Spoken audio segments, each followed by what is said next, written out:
Hello, ladies and gentlemen. Welcome to Minions of the Zoo, Night Show 1383. I'm your host, JohnnyHellcat, and with us today are Minions Sanguine, Good evening, all. Terry Diamantis, Hey everyone. Mr. Adam, Hello. and traveling exhibit is the Hate Count. Hi, everybody. So how are you guys doing today? You're not bad. Getting better. I'm doing grand. I'm just whipping together my porridge that I'm having for dinner tonight. I'm a little tired, to be honest. I had a pretty busy day. Spent my morning doing yard work and housework. Got the yard all mowed up and everything nice and clean inside. Then I spent my afternoon with Nana Camel. I was driving her around, taking her to run some errands. So, other than that, I haven't really been online or anything today. I don't know what's going on. Just chilling. Today has been Ace Attorney Day for me. I found a playlist of all these different people doing things like ranking the cases and the characters and shit like that. So it's like, well, that's today sorted. Nice. I'm kind of concerned as to how much gasoline Hate Camel's going to be pouring onto that bonfire over there. I mean, I just wanted to make some s'mores, to be honest. But yeah, no, it's holy shit.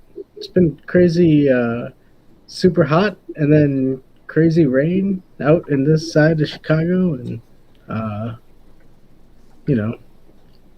there's bombings in the world and some crazy shit. But what? So you guys also got shit slammed by the storm?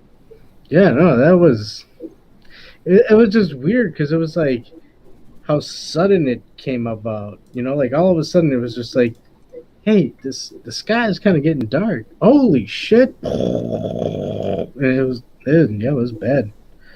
Yeah, when it rolled through my area, because I think it was the same storm, hit me about a day or two ago. And I had ridden my bike over to work. At the start of my shift, I ended up walking home mid-torrential downpour at the end of my shift. And the raindrops were so fat and falling so hard that I could hear them hit the top of my head, and they just drummed out a little rhythm on the top of my head. Dude, I bet you if it was like colder out, that would have all been hail. Mm-hmm. Or at least like ice rain, ice shards, or whatever. But yeah, but how are you? Was that to me, or was that to Johnny? In general, I guess, because I think it was the last one, right? So I think it goes back to Johnny. Johnny, how are you doing? No, it was not too bad. Just did some work today and got home, and then took a half-hour nap. Mm-hmm. Oh, I did that today, too. I had a nap. It was nice. I usually don't nap. I hibernate. My body won't let me sleep at night, much less in the middle of the day. See, I don't sleep all that much, but when I do go down, I'm down like the fucking dead. Yeah, that's normally how I am, too. I took like a 3-hour nap this afternoon. And I woke up, I was like, oh, so this is a nap. This is nice. Mm-hmm. I sleep like a baby in that I constantly need to get up and use the bathroom. Oh, normally I'm out for anywhere from 8 to 16, so. Are you sure, Terry, or is it just you go whenever? Well, I mean, I have a bit more control than a baby in that I do get out of the bed and into the toilet before I pee everywhere. But I think the frequency is about on par. See, that was the thing that worried me when you first started saying that. I half expected you to say, yeah, I wake up crying, asking to be changed. I mean, in about 20 years, I'm sure adult diapers will be a necessity. So something to look forward to. And that's just so he can keep, extend his gaming time. That's not even for, Yeah, well, hold on. Think about what type of adult diapers we're talking about 20 years from now. I mean, you might have some Bluetooth technology. Why did I write that? I think I would go. I think I would want to go with the diapers that astronaut lady used when she was driving cross country to kill a bitch. Those are tested. If we're talking NASA future approved. tech urination, then it has to be that it's a carbon nanotube infused diaper. That way, when you piss into it, it produces electricity. By the way, what fucking scientist found out that if you piss on carbon nanotubes, they produce energy? Well, there's a line for the toilet, and he just really needed to go. It's like lucky coincidence. I mean, one that was full, obviously, Sanguine. I still stand by my. Perhaps we need a bit more observation for the dude who decided, well, time to run an experiment. I have carbon nanotubes. They're ridiculously expensive and annoying to make. What happens if I piss on them?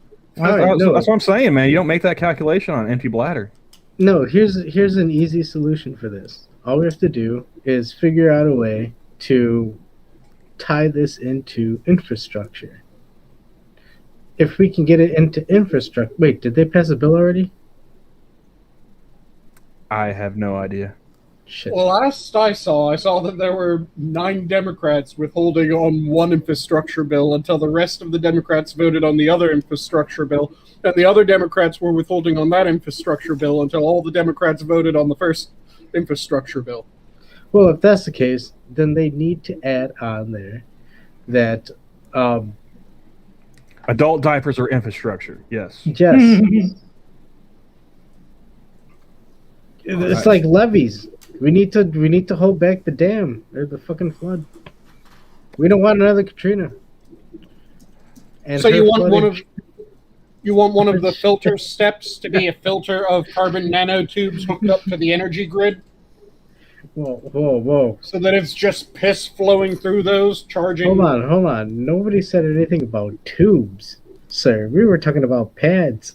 Carbon nanotubes, we were just talking about... We're talking about a wall. Sanguine was just talking about a series of tubes, yeah. Uh-oh. Yeah. Apply Oh, urine to carbon nanotubes and they generate electricity. Damn. So the water treatment plant is sitting on a gold mine. How did we get to this place? I don't think we're in Kansas anymore. I haven't been to Kansas. Me either. Surprisingly, neither have I. It's pretty flat. You're not missing much. Yeah, from what No, I like my it's states to have gold. tits. I'm not interested in flat. It's flat and rectangular. A lot of corn. Fair enough. That's I what don't like. mind. I don't mind Korn. They had some good songs, but even so. Oh, you had to go there. Wow. Okay. You should be surprised. Come on. That was good. The only one I really know is Freak on a Leash, but I'm sure they had other good ones. That's one of those bands that they just look like they smelled to me. I'm sure they did. Oh, yeah. It's a band. Most of them smelled like what though? Because some may say patchouli, some may say sweat. But I mean, some of them had Mary dreadlocks, so I could see the patchouli, but like patchouli and sadness. That's what I think they would smell like. Ugh. I don't know if we should dwell on what Korn smelled like in the 90s. Hey, but you know what? Quake, it's been re-released, and you can play it crossplay. So I'm playing it right now on my Switch. Is it the first couple Quakes, or is it Arena? No, it's just Quake 1, but it has all the the add-ons and you could get the modifications for free. Can you still play music with it?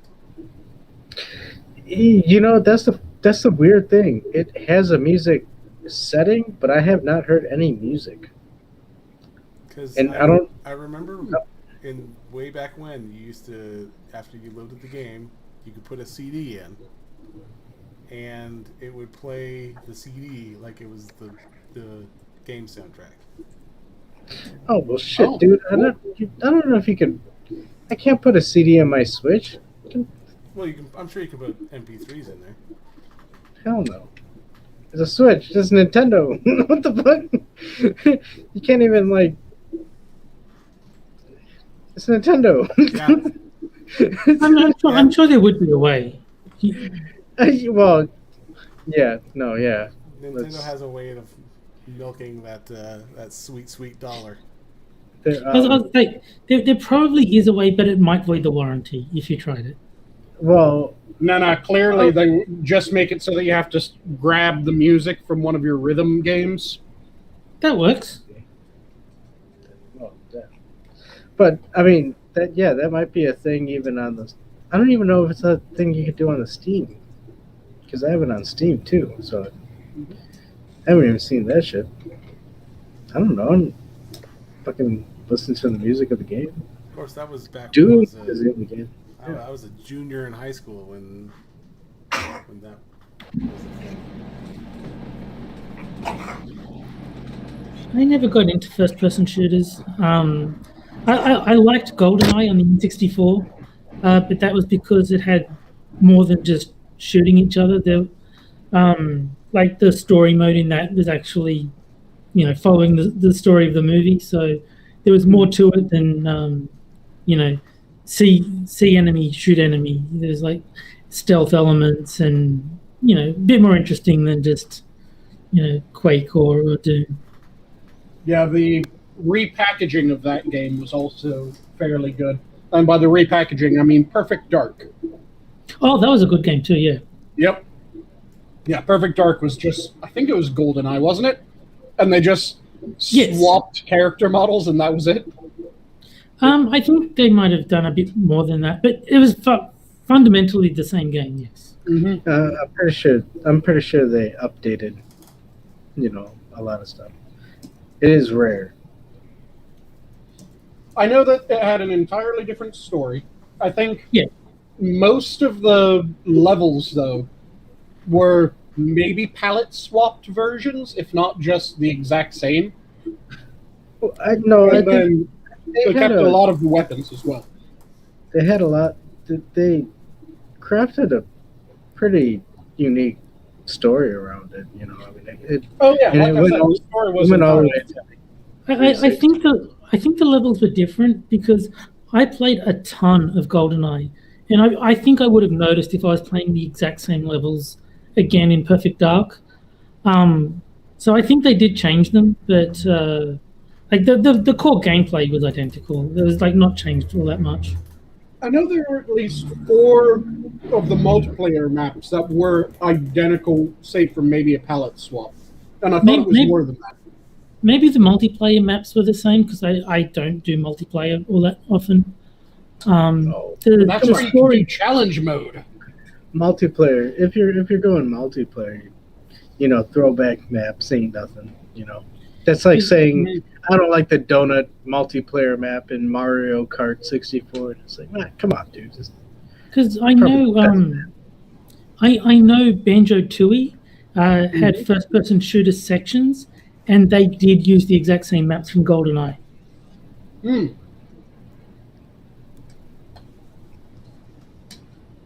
Oh, Cynic in chat says they had mostly new maps, but brought over a bunch of the GoldenEye ones. So, a bit of both.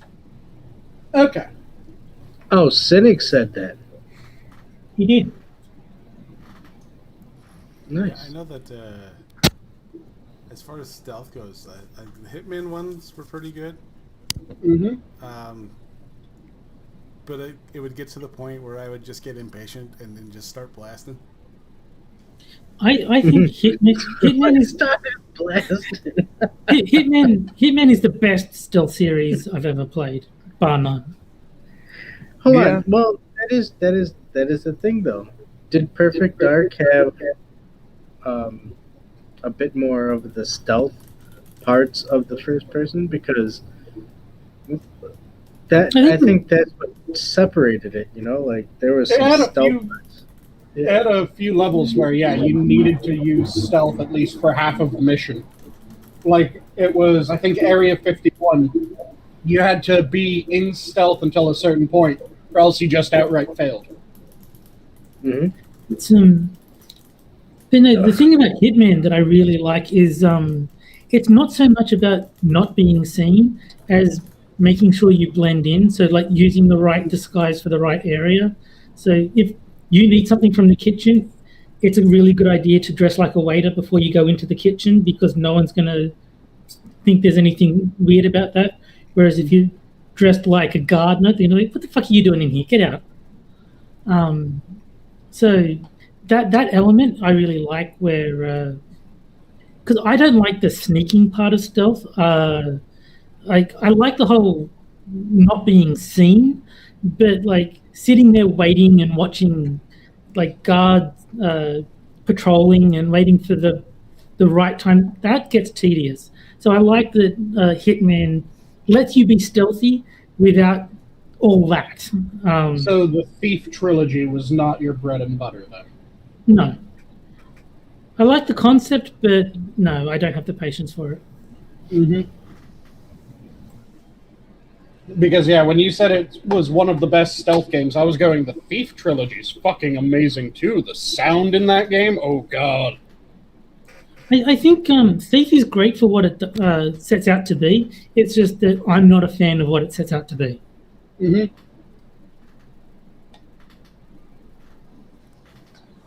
You want the stealth to be more optional rather than mandatory. Yeah. I don't have a lot of experience playing different stealth games. I did play the first 3 Hitman games when they were on PS2. Okay, yeah. Mm-hmm. And there was a little bit of fun that I had stealth wise in Rainbow Six Las Vegas 2.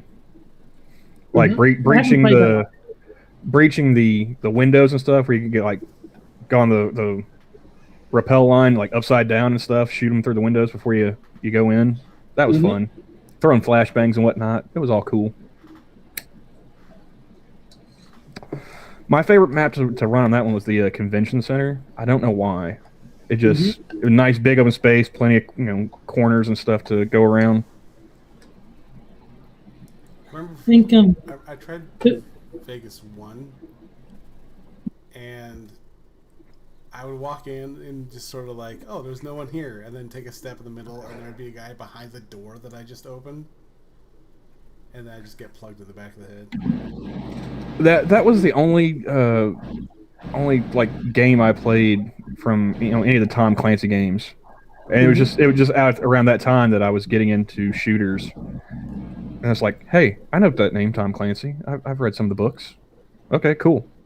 I'll try it. Probably one of my favorite games that has a massive component being stealth is the Payday 2 game. Payday 2. Really goddamn fun. I've heard the name Payday, but I couldn't remember any gameplay. I know I've never played it. I've never Bank Heist. I have a couple I think I bought a couple games, other games.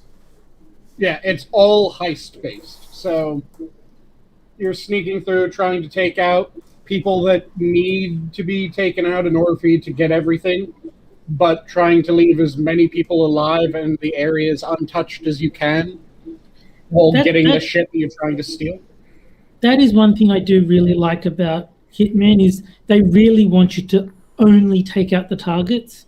And if you have to knock people out to steal their disguises, that's allowed, but they really don't want you killing anyone except the designated targets.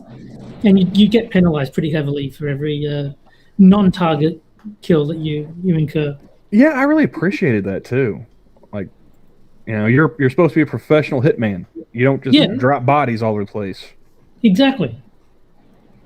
Yeah, and when I played Payday 2 with my old group of friends, we got really goddamn into the game. So we had okay, on this map, these two of us do this, while these do those tasks, and we would always have, okay, these are stealthy motherfuckers, and I was typically in the stealthy motherfucker camp. And then these are our just goddamn brute heavies, where they will haul all of the shit because they can carry fucking everything. And they have the biggest, nastiest guns with the most armor. So if shit goes sideways, everyone get behind them. I just checked, and surprising to no one, I own Payday 2, but have not played it. Yep. It's one of the many, many games in my backlog. Like I said, I'm you shocked. really need a group of 4 in order to have the best time with that game. Can you solo it, or is it like, does it give you NPCs to make up the numbers, or do you just try it on your own? It gives you bots. The bots are goddamn retarded. So I might not get that much use out of the game then. Yeah, it's better if you group up with. You can do with just 2 others and have a really good time, but really it shines when you have a full team of 4. Fair enough. Because then you have each person kind of specializes into specific role. Well, yeah, that because I was worried that if I tried to solo it, that I would be the only person there. Like I wouldn't have a team; I'd just be on my own, and that would not work. So I'm glad they at least give you bots, though it sucks that they got shitty AI. What you can do though is if you're willing to deal with the dickheads that you might end up with, you can go solo and just get a random party. But As in random strangers. Yep, as in random fucks from the internet. Which sometimes you end up with amazing partners. Sometimes you're going, this person's goddamn lobotomized. Yeah, you know what I would actually do before I did that? Search for a mod that increased the AI. Nice. No, I'm serious. I would want, if my choices are play with random dickheads that I don't know and don't want to know, or find a way to make the bots better. How do we improve those bots? Mm-hmm. Hey, sounds like a nice beginning for a streaming series for a bit, A couple of us can get together and play a couple of these. Play a few rounds of Payday 2. Yeah. I mean, my objection to multiplayer is only with playing against strangers. If my friends want to play games with me, then I'm obviously ready. I'm up for that. Mm-hmm.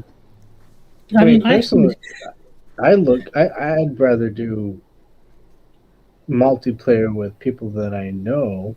Yes, I mean, exactly. I'm not opposed to strangers, but Oh, I am. It depends on the game. well, If yeah, it's a cooperative, multiplayer, then yeah, definitely people I know. Even in Among Us, when Della or Johnny opens up the lobby to be public, like, oh, god damn it. Here, let me say this. I'm as much as I want to because I want to get better at it. I'm more hesitant to playing 2D fighter games, but one-on-one fighting games online, as opposed to first-person shooters. Nah, I don't give a shit. I actually got people mad at me because there was a video saying, what do you want added to Guilty Gear Strive? Because there's a patch coming up. What would you really like? And I said a better single player mode. And they're like, you're missing the point of the genre if you play single player. What kind of idiot are you? You should be playing online. It's like, chill. Come on. Settle down. Sometimes Did you just respond? Did you just respond? But I don't like people. I want to play without people. I didn't say it that directly, but I said much the same. Is that if I was playing with my friends, that'd be one thing, but I don't want to play random strangers. And then they were saying, but you might meet someone that you like, and you might make new friends. And it's like, I don't care. I have friends. Well, hold on. I have made 0 friends playing online. Well, yeah. That I was gonna say 3 things, but you just took care of that. Yeah. Rarely do you find a friend after getting your ass beat multiple times in a fighting game.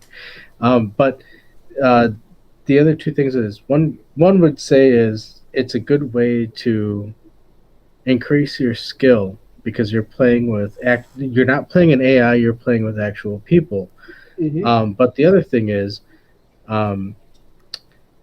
you like how often do you want to waste your time getting your ass beat with people because they just keep pairing you with somebody who's like, that's all they do. Like that's their game. You know, I will be charitable, and I will say that a lot of what makes fighting games work is lost in single player mode, because the core of the fighting game is essentially tricking your opponent, and you can't trick a computer that can read your inputs.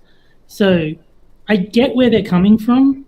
Like, you can't make the computer think you're going to attack high and then attack low. It knows which way you're attacking. Mm-hmm. So certain characters become useless. If you've got a character that is built around that kind of mix-up, then using it against the computer is a lost cause. But I grew up playing Street Fighter against the computer. It's what I enjoy. It's what I want from a fighting game. And, you know, they might think I'm playing it wrong, but they don't have to play. Hey, no, fuck that. That goes right with the whole. If there's a means for somebody to be able to play it easier, it takes away from you. It's like, no, it doesn't. It's just different fucking perspectives of the game. Just relax. I do have 2 things to say, one on this and one that is on a different topic. So I think that the way that a lot of game companies should do it is, rather than being completely against having a easier mode, make it like a lot of the old school games did, where in order to get the full story of the game, you have to play it on a higher difficulty. So you get like 3/4 of the story if you play it on easy. You get 7/8 of it if you play it on normal. And you get the entire goddamn story if you play it on hard. Well, I think a lot of it depends on the type of game. To bring it back to Hitman, one thing that I think they do really well is they've got the challenge system, which, for one, gives you more reason to play the maps multiple times. But also they can say, this mission has to be completed on master mode. And so if you want the experience that you get from completing the challenges, or the reward, like the item unlocks, get good at the game. Work out how to do this thing on master mode. I think Doom does that as well. As you can play it at normal and get one ending, and then but you're supposed to play it at hard mode, and then you get the real ending. And I, honestly, for that, I'm all for that too. Because again, it's getting these people to play the game and master it if you want to get the better ending. If you want to get to that point. If you want to get to that point. If you don't and you just want to fucking play the game, you know, that you're going to play the game. Street Fighter basically said, if you beat it on an easier difficulty than the default, it said play on a higher difficulty if you want to see the ending. Like it just said, you don't get the ending until you beat it on a proper difficulty. Yeah, I think, and you'll never beat me if you don't forget or fucking Shenlong. I fucked it up, and you know what? I'm firing this guy who's writing my cue cards. Get the fuck out! You must defeat Shenlong to stand a chance. Yeah, well, he doesn't, and he's. Well, he's Well, I probably mean, gonna make more Nope. on other you can planets. actually play as Shenlong in Street Fighter 4. The other thing that I needed to Is say he in? was Oh. Costin is lobbing grenades at Terry in one of the messages in the chat. I'm Very deliberately not responding to that. Okay. Yeah. I was about to say, I mean, you have a better winning record against people. That is true. It's yeah. I think a lot of what makes the easy mode easy is it does take away from the game if like there's no challenge to it. So like I get why the people who are like, no, there should be no easy mode. There's no point. I get where they're coming from, but they don't have to play on the crappy mode. Like there's nothing saying here's easy mode, now play it. It's just like, hey, if you're shit at the game but you still want to just muck around and push buttons, here's the baby mode. Have fun. Yeah, Yeah, it's like but- it's like people back then were like, oh shit, Game Genie came out. Oh, you can have infinite lives. Oh shit. But yeah, I'm a firm believer in it should be different difficulties give you more of the story. So if you play it on easy, then you get one ending that leaves out a fair bit of the actual story. It's like at the first opportunity that your character has to get the fuck out of there, they do. Which makes sense because they're playing like a coward who doesn't have the resolve to keep pushing forward. And just make it so that the lines in the game are different when you play it on easy mode, because I think making it a coward in that case is a brilliant goddamn idea, where your character is like, well, I don't really know if I want to do this shit, and make it so that the lines are all playing into that, I'm not sure if I want to do this shit. No, the best easy mode mockery that I came across, I want to be the guy. All they do is your character has a pink bow in his hair. If you play on easy, you have to put up with that. But yeah, I'm just the idea of the character's personality slightly changing with each difficulty amuses the fuck out of me.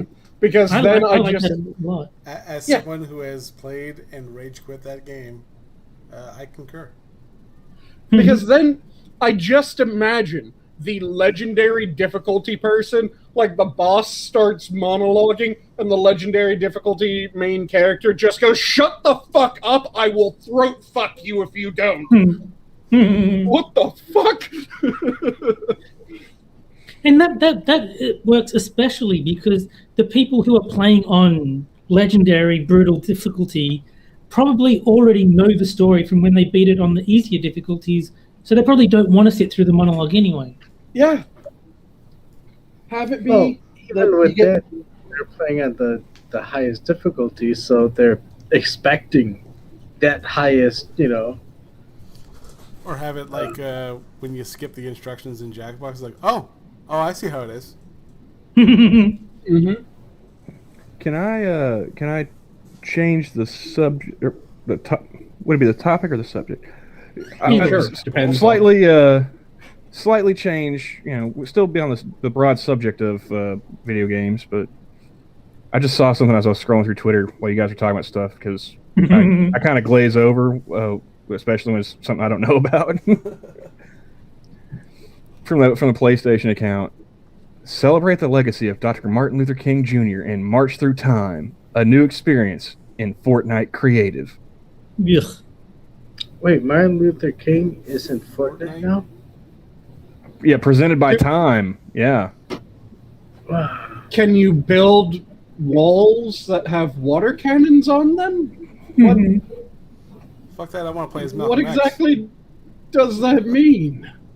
So you want someone to just shotgun blast you in the chest, Johnny? Is that what you're saying? Well, Want someone on your own side to shotgun blast you in the chest? I'm surprised that it's not being called up for sexism. Why isn't it Martin Luther Queen? I don't think the FBI file is nearly as extensive. Martin For one. Gas Queen. And yeah, every time Martin Luther Queen kills someone, it's like, yes, Queen slay. No, see, Terry, if you want that experience, then you have to get the trucking sim game, only it's a mod for that where it's now buses, and now you're sitting towards the middle of the bus and you're asked to get up and move to the back. Nice. But I saw that. I stared at it for a good 3 minutes before I said anything. I was just like, can we be done with Fortnite already? Yes, we can. We can. I think that's I realize that's not like the actual part of the game play. It's just a section in the game where you can go and watch a time documentary. Why would you want to go and watch a time documentary about MLK in Fortnite?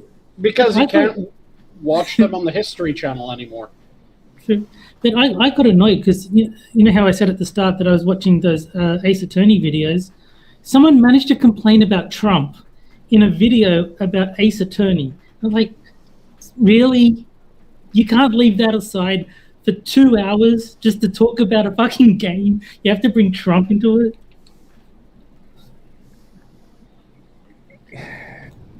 I mean, Was his defense the greatest?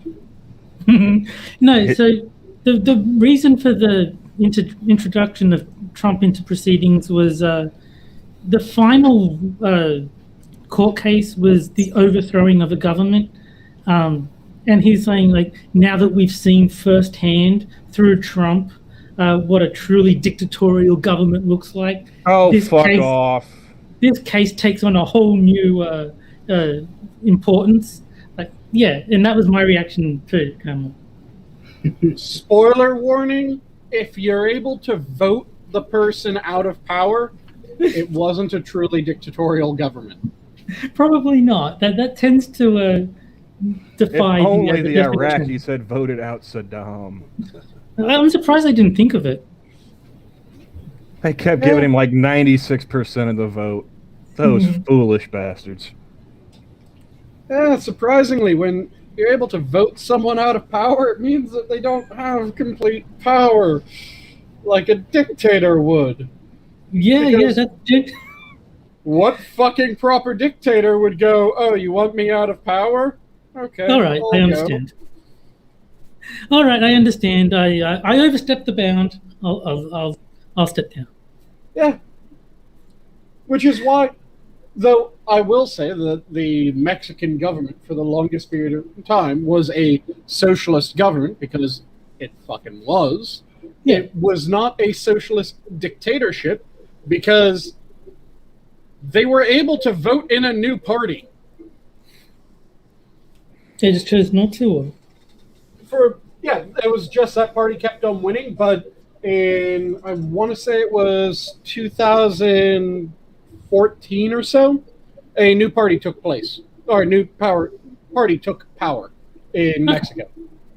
So, and it was done through a proper election cycle where they went to the polls, the reigning party lost, and the new party took power. So, now, was that a result of the vote or the cartels killing the majority party? It was a result of the vote, because the party that was then elected is actually less in favor of cartels than the original party. Oh. So they were just slacking on election day, is what you're saying. They didn't pop enough caps in the right people. Yep. Yeah, because it was a socialist party that had ruled Mexico effectively since shortly after it's a Portofino government, right? Does anyone else remember the proper name? I think it was the Portofino. I have no idea. Nope. I can name a few Mexican presidents in recent history. Other than that, I can't tell you shit about Mexican politics. Well, there was a period of time where it was a proper dictatorship in Mexico, and I think it was the Portofino was what it came to be known as, because it was under this one dude by the name of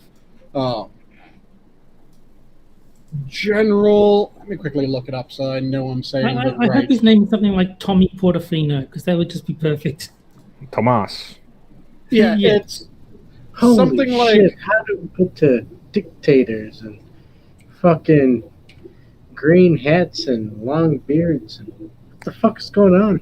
I mean, we were talking about adult diapers earlier, man. Just go with it. Yeah, well, gee. We were. The good old days. oh, it was Porteriafo, I think. Ah. Let me quickly double check though. I'm trying to remember the goddamn name, and it was the A bit of a Steve. Everyone's called Steve.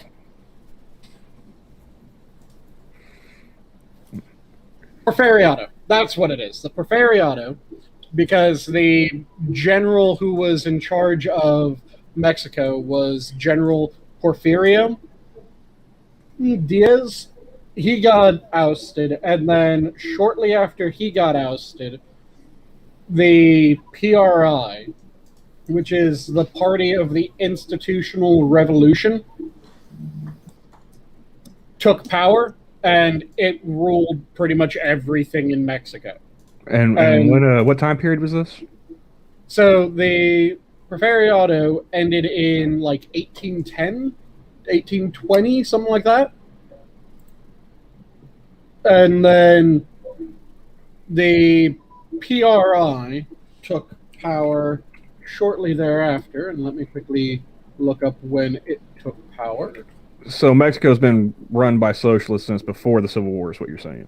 Oh yeah, it's Okay. been run by socialists for good it was apparently shortly. So it originally took power a bit after that. So Okay. The foundation of this particular party, it was predated by another party that was very similar to it, but the reformation into the PRI was in 1929. Okay. And then it was in power from 1929 until 2000 something, completely unopposed. It just kept on getting elected again and again and again, and then it was voted out of the presidency in, 2000, regained the presidency in 2009, and then was voted out again in 2018. Yeah, see, like you only really hear about Mexican politics in the U.S. when it comes to immigration or drugs. Mm-hmm. So, like I said, I can name off like a couple of the past presidents, Mm-hmm. but I couldn't tell you their political affiliation or anything like that. I just remember it's like Vicente Fox meeting with about drug policy. I think it was. I would hear them talk about Nieto from time to time when Obama was president. And what's his name? Obrador. Yep. I can't remember his whole name. Something Manuel Obrador. Yeah, I can't remember the full name either. And I just double-checked the dates, and I was wrong. The Porfiriato started a bit after when I thought misread it. It was the Porfiriato started in the 1800s, ended in 1911. The other party took place for a couple decades, or for like a decade, and then it was replaced by the PRI, which then was in power from that point until just a little bit ago. That's crazy. Yep. Yeah, from But I mean, 1921 to 2000, it ruled the government. I mean, what's the longest stretch? Like, we haven't had our branches controlled all by one party The longest stretch was right after the Civil War. It was the Lincoln until... Shit, it was Wilson, wasn't it? I think it was Lincoln until Wilson. So is that just the presidency, or is that like presidency and Congress? It was Lincoln until Taft, because Taft was the last Republican president before Wilson. Were all Republicans in the presidency, if I remember correctly. Let me double check that as well, but I'm almost positive about that. Because like I know we've had long stretches of like the House being controlled by one party. Because was it like the was it 94 when the Republicans took back the House for the first time in like almost 50 years? Mm-hmm.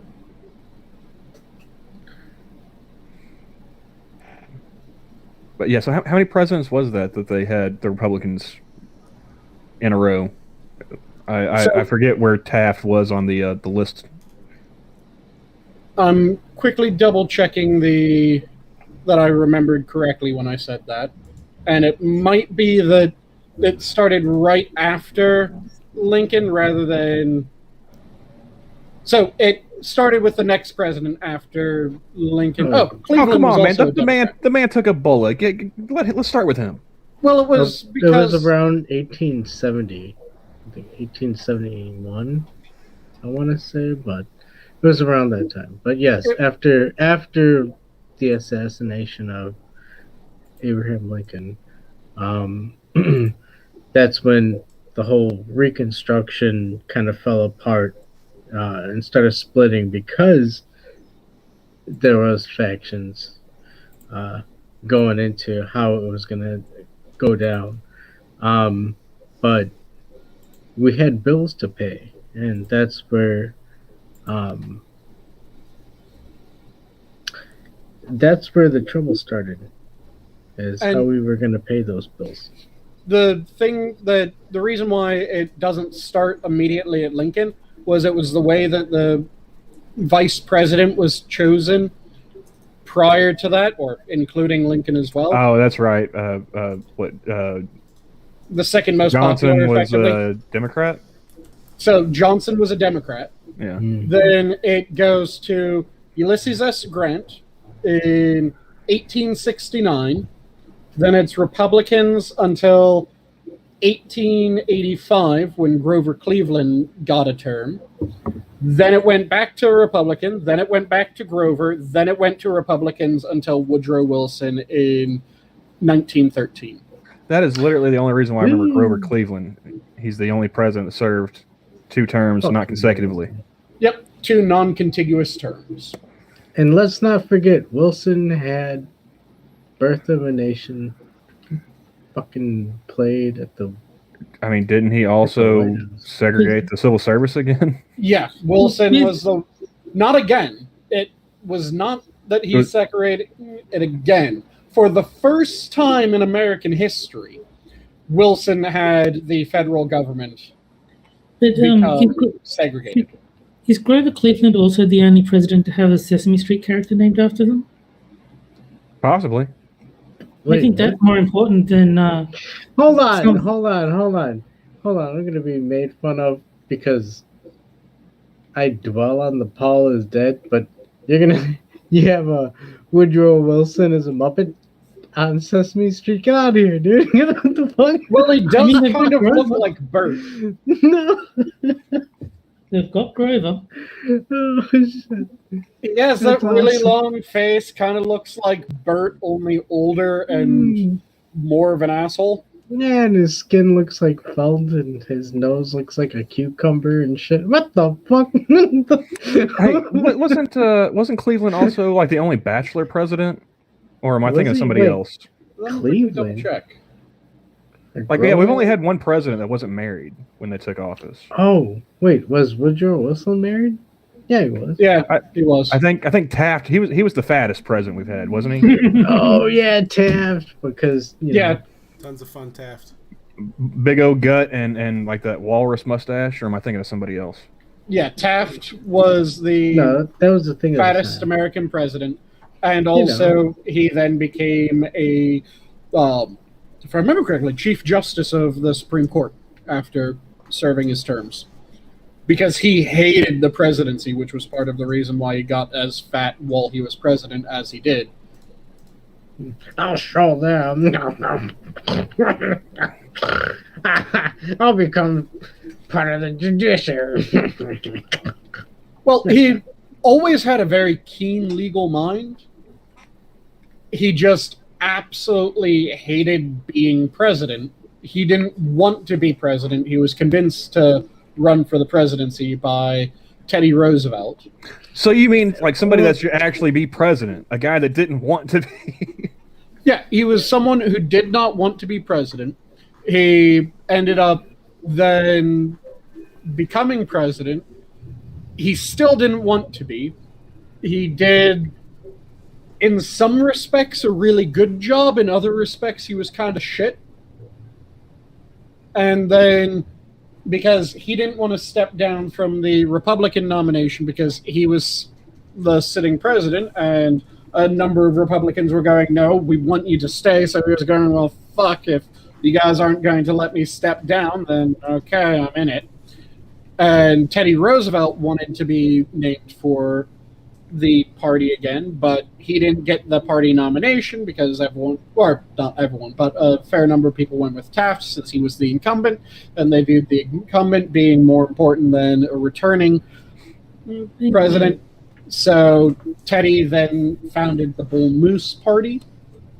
I think once, if he was as fat as you say, I think it's more that once he was the sitting president, he just couldn't stand up again.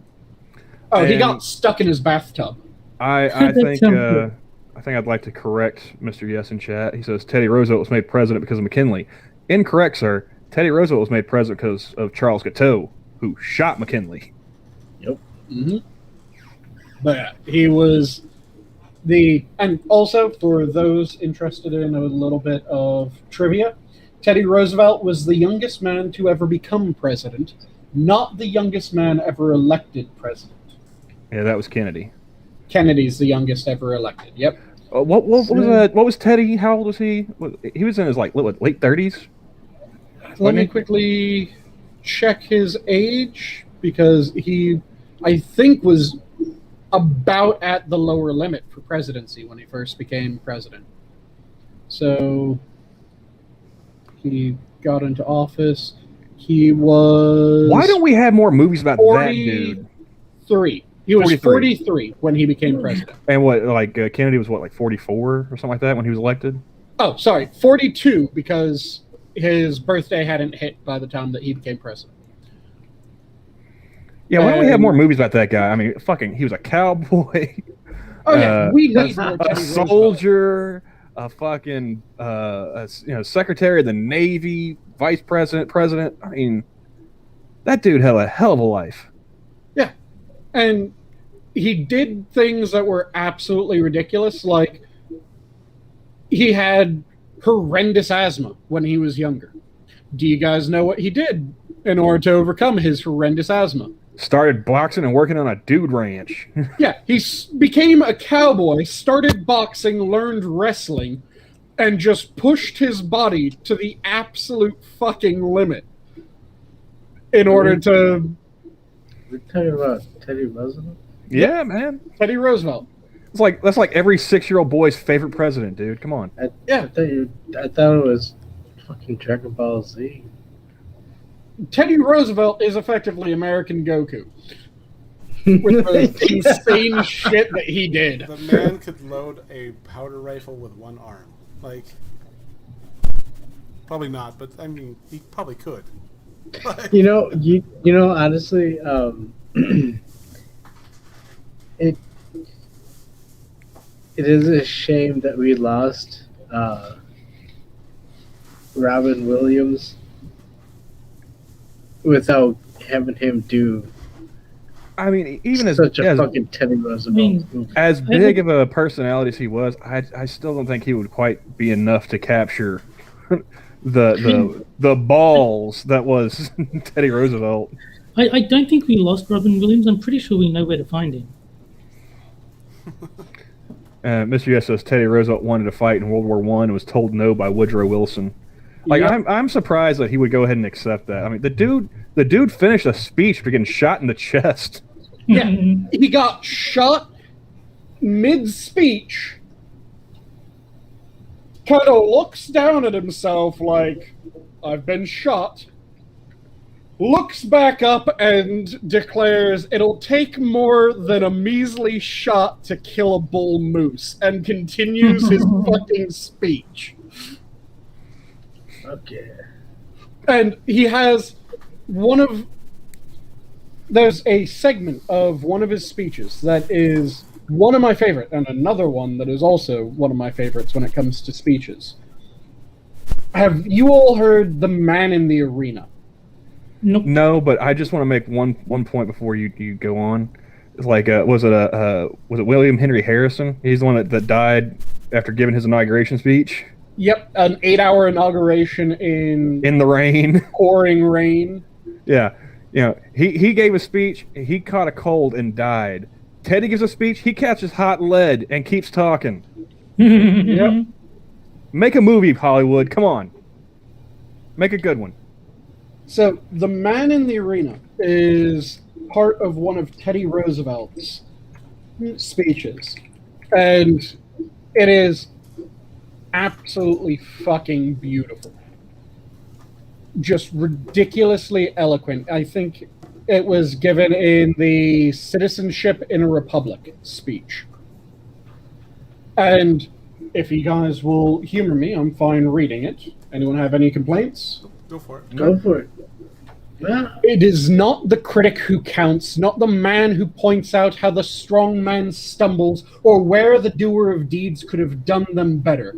The credit belongs to the man who is actually in the arena, whose face is marred by dust and sweat and blood, who strives valiantly, who errs, who comes short again and again, because there is no effort without error and shortcoming, but who does actually strive to do the deeds, who knows great enthusiasms, the great devotions, who spends himself in worthy cause, who at the best knows in the end the triumph of high achievement, and who at the worst, if he fails, at least fails while daring greatly, so that his place shall never be with those cold and timid souls who neither know victory nor defeat. Yeah, we don't make speeches like that anymore. It is goddamn beautiful. Well said, sir. And then the other one that I mentioned is, if you guys ever wonder if anyone really gave a condemnation to the idea of the hyphenated American, you guys need to look up Teddy Roosevelt's take on the hyphenated American. I think he might have even coined the term. Because he just goes completely against it, talking about how it is one of the single most un-American things that has ever come to be and has been accepted by the majority of the population, and it enrages him that it has, because if you're an American, natural born or naturalized, you're an American. He does not refer to natural-born Americans or naturalized Americans. They're all Americans. It does not matter if you hail from Germany, from Ireland, from England, from France, from any country. The moment that you become an American, you're an American. And that should take the foremost position in your identity, rather than saying that you're a German American, an Irish American, an English American, French American, Scandinavian American, Italian American. None of that fucking matters. You're an American. Drop that first bit. That's your heritage. So be it. That is not who you are. You're an American. See, not an American. So if I drop the first part, I become an American. I like the sound of this. But yeah, it's an absolutely beautiful speech for those who have never heard that one as well. I highly recommend looking up Teddy Roosevelt, the hyphenated American,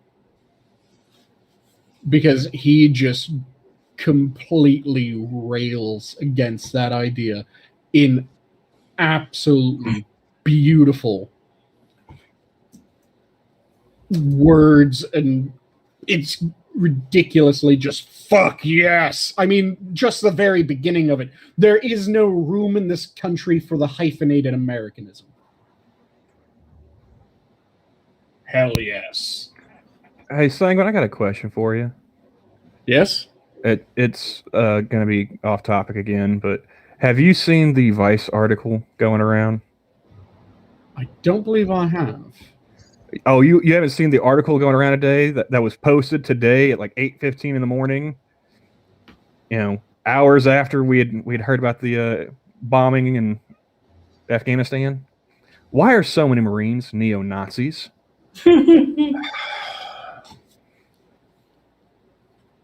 I've read about half so far, and they have highlighted like 4 cases in the last 3 years, and then it says where did it say?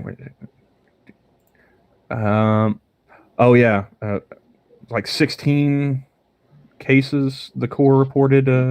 Where'd it go? Oh, the Corps reported in April to NPR that it had, in the past 3 years alone, found 16 cases of extremism within its ranks. 16 cases within its ranks in 3 years. I realize the Marine Corps is the smallest armed service branch of the U.S. military, but that's still like, what, tens, hundreds of thousands of people?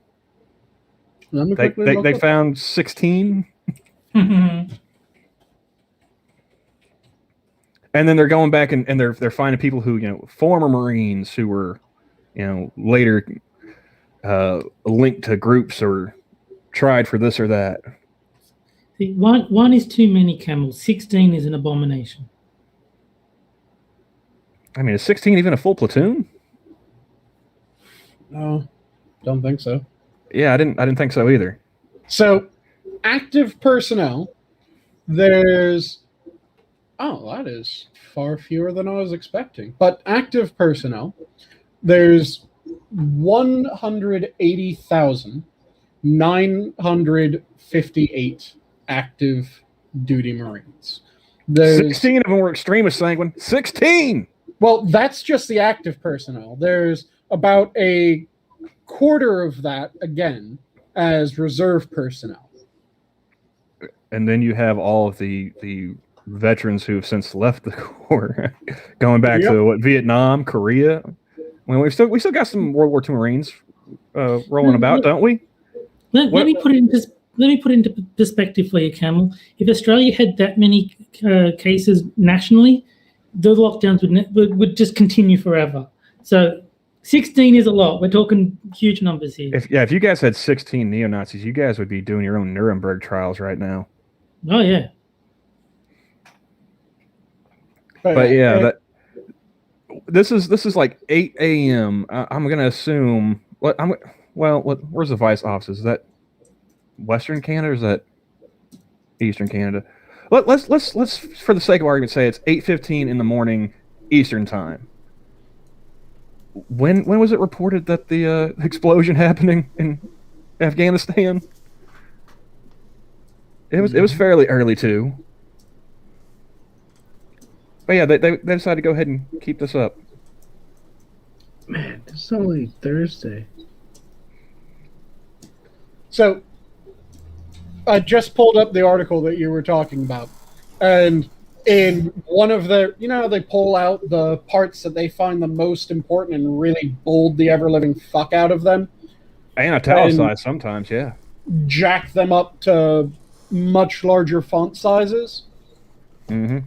So one of the things that they think is such a damning thing to say is over the past 4 years, at least 7 former Marines have openly avowed or been identified with neo-Nazism, or the extreme right, with some allegedly involved in planned terrorist acts.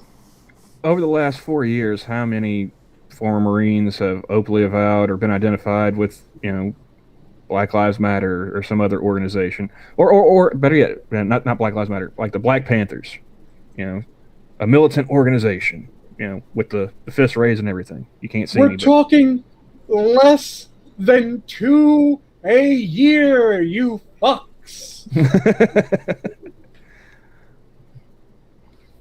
Less than 2 a year. How the fuck? It's a shocking rise. But like they're bringing up like these groups like Atomwaffen Division. It's like I've never even heard of that. I've never heard that. And then the Base, a sister organization to AWD. I was like, I'm pretty sure the Base is the English translation of Al Qaeda. Like, are you telling me that? Well, I mean, I don't imagine skinheads would be that smart to think about the marketing and branding. And if you really want to get rid of any sort of racial animus or anything like that, do what we've found works time and time again when it comes to the military. Blame white people for everything. No. Get rid of any differences based on race when it comes to when someone qualifies for someone or for something. Get rid of all differences due to race over when someone will get reprimanded and when they won't. Make it so that every Marine is exactly like every other fucking Marine of their rank and of their experience when it comes to their likelihood to be moved forward, to be promoted. Because when you make it so that race doesn't fucking matter and you stick people together, you end up with those people realizing, oh shit, yeah, you're like me. We both have to shit and piss, and if we get cut, both of us bleed. And welcome, Poita. Poita. Hey. Pete! Oh, shit. Good. How are we? How it Doing goes? all right, man. How's it going? The number of Aussies just increased by 100%. It did. Oh, this channel's gonna get locked down any second. There's no Canadians on there, is there? No? No No, Canadians no. at the moment. Jen? How's my audio? I haven't used this mic for ages. I don't know how I sound. It's a Sounds bit fine. muddied, but we can understand you. It sounds like a phone conversation, so it's you're good.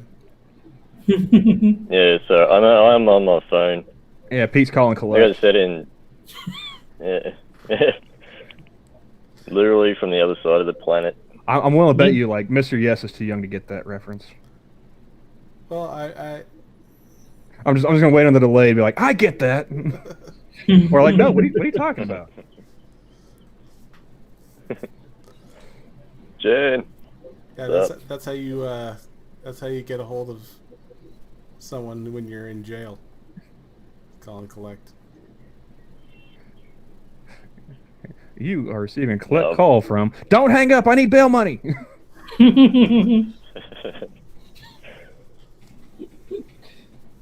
I had a dude call me from a different county jail a few months back, and you would think because they only have a certain amount of minutes that they can use the phone in the county jails here without having any on their commissary. And like this dude, he kept calling me like for a couple of days. I don't know what this dude did, but he did not get he did not get ROR. And I finally answered the phone. Like, you're getting a click call from such and such county jail. And do you accept the charges? I finally was like, yeah, sure.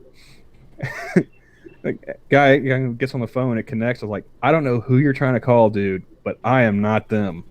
Quit wasting your commissary time trying to call me.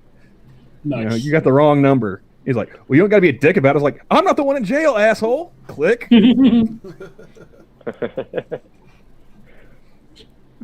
try and talk shit to me when you're on a collect call. No. Well, you did accept the charges. Yeah, just tell him to stop calling me, dude. Like, cause I mean, like, I don't know. Depending on the county jail, like, you got some areas where it's like open, and they have just the phone banks there. You can call anytime, day or night. Don't ask me how I know this. I'll plead the fifth. But, so yeah, like I was getting calls, morning time, noon time, evening time. I was like, he's not getting the hint. I told you don't ask that check. I'm going to call plead the bullshit on fifth. Camel invoking the right to remain silent. I don't think he's capable of it. Man, you cut me deep. So wait, did you even know this dude, or No, was he no, just I had didn't know him from Adam. Couldn't pick him out of a lineup, which is probably good for him because he probably stood in a few. You should know him from Adam. You're currently in a conversation with Adam. Did he sound anything like Adam? I've never seen Adam. I couldn't pick him out of a lineup either. You can't pick him out of a lineup, but you can probably tell his voice. Well, I think that's a different type of lineup right there. Oh, that's an audio lineup. I've seen Adam. How the fuck does an audio lineup work? They have you stand in the lineup room and you say a phrase or whatever that maybe the witness overheard, and they try and remember if your voice matches the sound that they remember. Exactly. I've watched a lot of Law and Order. Or sometimes they will make recordings of the voices and then play those recordings rather than have it be the standard lineup room. And Terry, you're probably right. I probably can't shut up, but I can change the subject. So, but what's stopping someone from going, I talk like this when they're on the audio lineup? Like, how's anyone going to be like, no, that's not shit, voice. that's exactly nobody wants to be confused what for Borat. Adam That's sounded why. like. If it gets you off a murder charge, I'll take sounding like Borat. See, the problem is that you also decided that you're going to be doing your Mario impression while committing your crime. So It's a When me, you then- a stabby. yeah, It's a When me, you- the rapist. Yes, he When you then definitely did sounded that like in- Mario. yeah. When you did that in the lineup, they just immediately go, "Oh yeah, that. That's him. How the fuck did he sound like Mario? But that's him." A two in the pink, What a if one I'm in the just trying to- stinker. What if I'm just trying to frame V? Like, I don't know if he Honestly, committed well- this particular crime, but that man is definitely guilty. Honestly, that would be the, like the pinpoint of the murder scene is, you know what? He sounded like Mario, and then everybody else that they like question around the area, they're like, oh yeah, he sounded like Mario, and then all of a sudden it's gonna be the Mario killer. No, Yeah, but then you say, no, I speak like a Luigi. Well, And now I'm just getting the mental image of, okay, please approach the mic, and can you say in your best impression, "It's me, Mario"? yep. Now, do we want like the N64 Mario voice? Or are we going for like the Bob Hoskins? I know, You know, it has what's to my be- motivation Captain when I America. say this line? It has to be the Jamaicans out creepy of Tuscany. floating head Mario. Mario 64. Once you do the "It's me, Mario," do they get to play with your face like in the Nintendo 64 game? Whoa! They got to pay extra for that. Pinch them cheeks. So, Pete, how have you been, man? We haven't talked in a while. How are you dealing with the lockdowns and whatnot? You got them where you're at? Oh yeah. Yeah, I'm in Victoria, man. So Oh, from what I've seen and heard from, I don't really watch Australian news, to be honest. So I try to avoid it. But everyone's been talking about it a lot lately, like Monkey and Johnny Becker. So from what I've seen, Victoria is the worst state in the country. But for Easily. me personally, man, I don't really go out much, and when I do, I never see any of that shit. I never get hassled. I don't wear a mask when I walk down the street. that is one of the things. Sometimes, Oh, sorry. Go ahead. No, you're right. Go. You go. I was gonna say like that. That is one of the things that I don't think anybody really expected from the lockdowns. Is like how much the introverts just don't give a shit. Yeah, go ahead, keep us locked down. Mm. Oh, Yeah, I'm good with it, man. I'm kind of like Terry. I'm not quite as much of a hermit as Terry, but yeah, we're pretty much on the same page, I think. like, Yeah. oh, please don't lock me up in my house. Where all of my stuff is, and nobody else can get to it. No. Damn it! I got to play fucking PlayStation all day and watch YouTube. What a Yeah. cunt. You're telling me I gotta sit around and listen to YouTube videos while I smoke weed and play video games? No. Oh no! However will I What go will on? What will I ever do? Will I do what I would normally do? It's very much no. Don't throw me into the briar patch. Anything but that. Yep. Mr. Yes is asking. He says, "What are your thoughts on the show Reservation Dogs?" I've watched the first 2 episodes.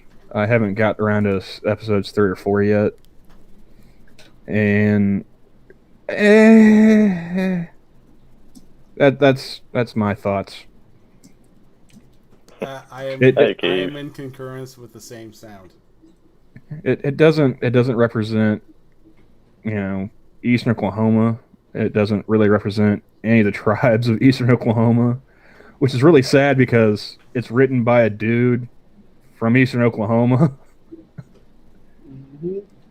And What is it exactly? I think I've heard it's- someone mention it in chat, but You've probably, if you've been on Twitter at all, Pete, in the past month and a half, you've probably seen FX shilling for the show. They've been advertising it all over Twitter every week.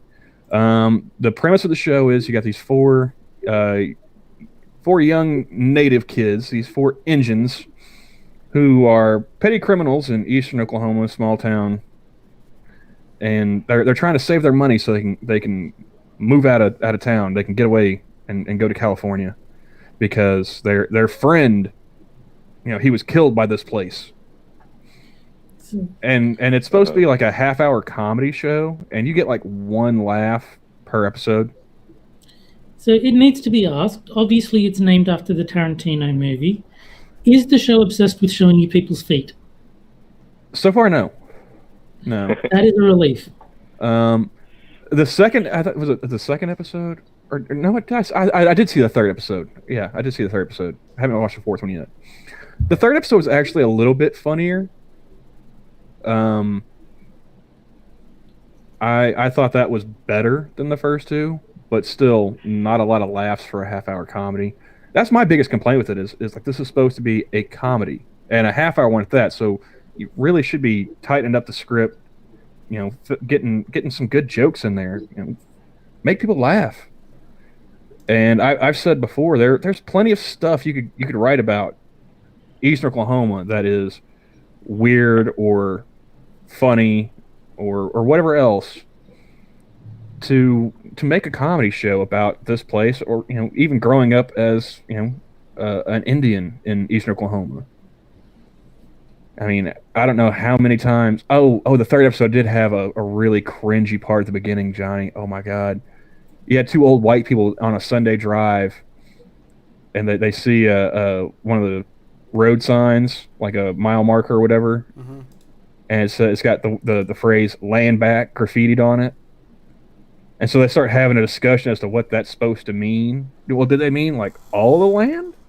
And like the old white lady's getting like upset at the old white dude, and she damn near calls him a racist. It's like, yeah, that's how I want to start off a half hour of yuck yucks. Yeah. No, I haven't. The director of the show, are you talking about the guy that did Thor Ragnarok? I can't ever pronounce his name. I'm not even going to try.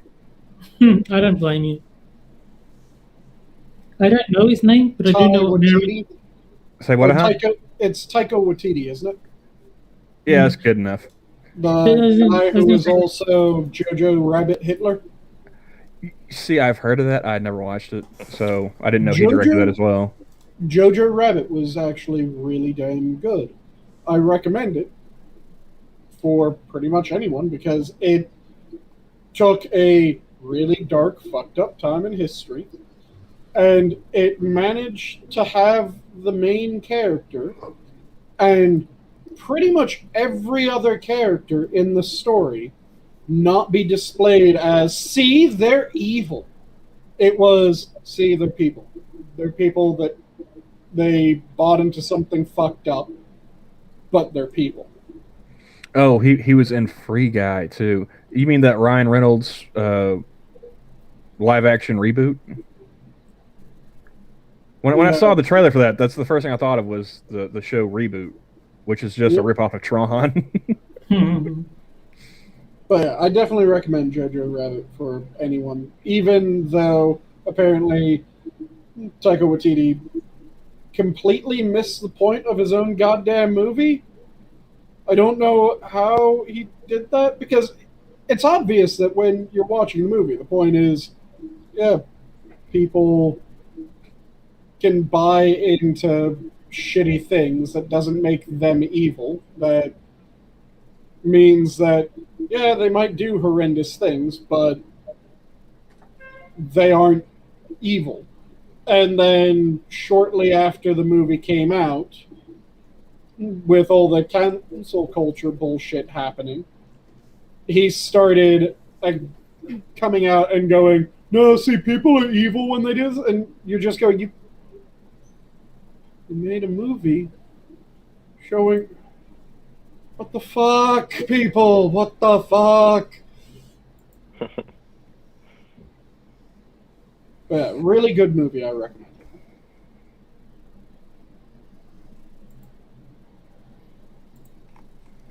No, I'll have to check it out if it's on one of the streaming services I got or something. I've heard about it enough without hearing like any plot details. It's like, yeah, I'll check it out. Yeah.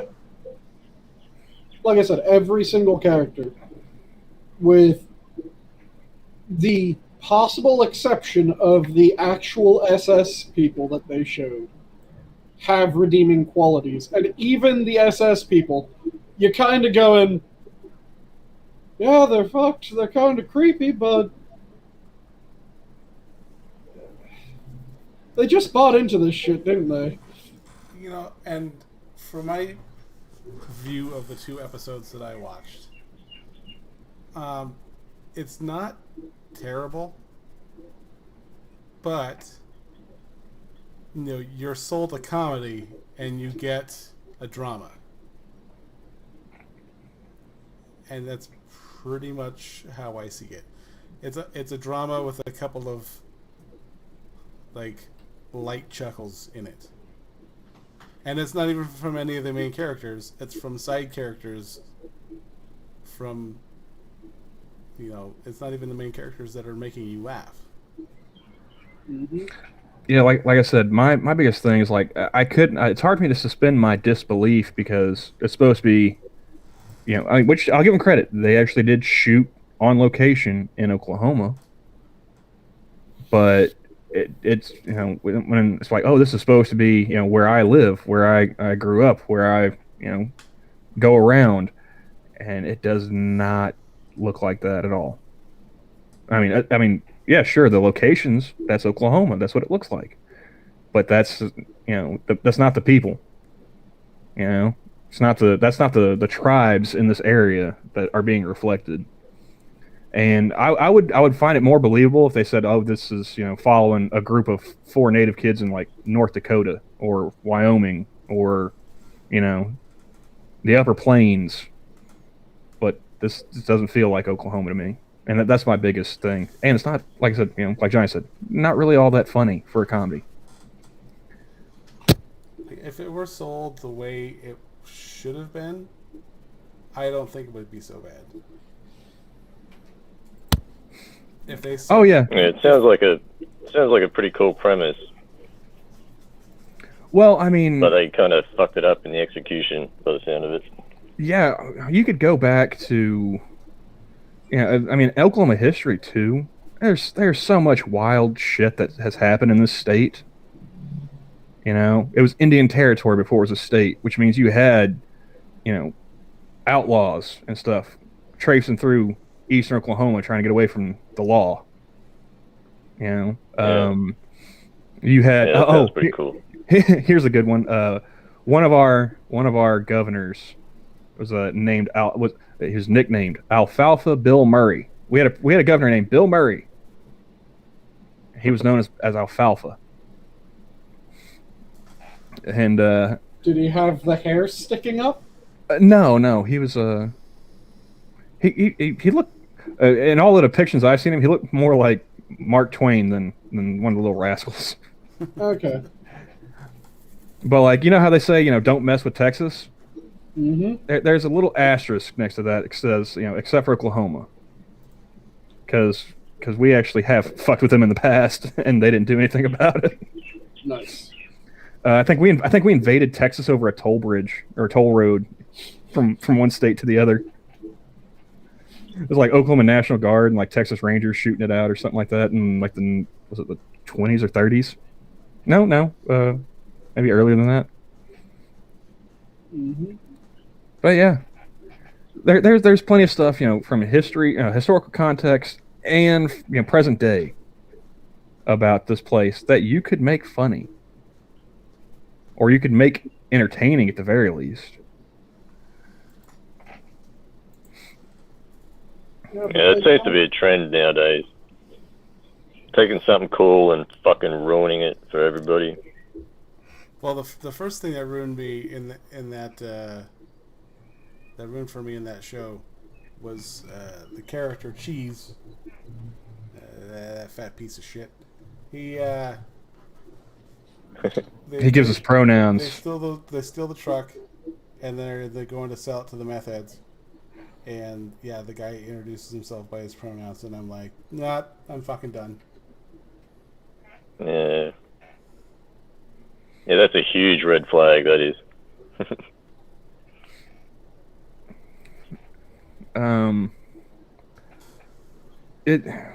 I'll go back and I'll watch like episode 4. I think maybe episode 5 is out now. I'll stick through it. I mean, I forced myself to watch Flash season 7. I can sit through this. I mean, this is like 15 minutes, less runtime each episode too. So I just saw something on Twitter that is oh fucking god, god damn it. And that is it anything related to the country that produces the blankets of peace? It's related to how we just interacted with them, yeah. Because the Biden it's apparently from the New York Post. Biden admits admin may have given Taliban kill list of Afghans who aided the U.S. May have? May have.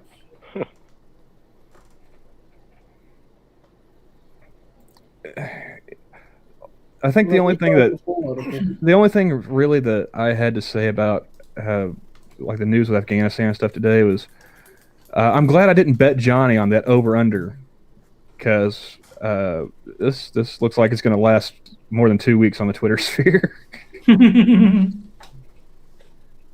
Yeah, so I'm really glad I didn't try and put money on it. Are you expecting them to just kind of sweep it under the rug, move on to the next story, sort of thing? Yeah, pretty much. I mean, I figured it would probably last up to 2 weeks. But then again, that was also assuming things stayed the way they were. Yeah. And so the way they were was pretty bad. So I just pulled up the article. It is almost 4 hours old, so rather fresh. Yeah.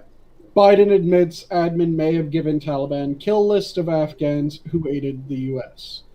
A potentially deadly blunder by President Joe Biden's administration effectively handed the Taliban a kill list to target Afghans who aided the U.S., according to a report Thursday, and admitted it may have happened when asked later at the White House press briefing.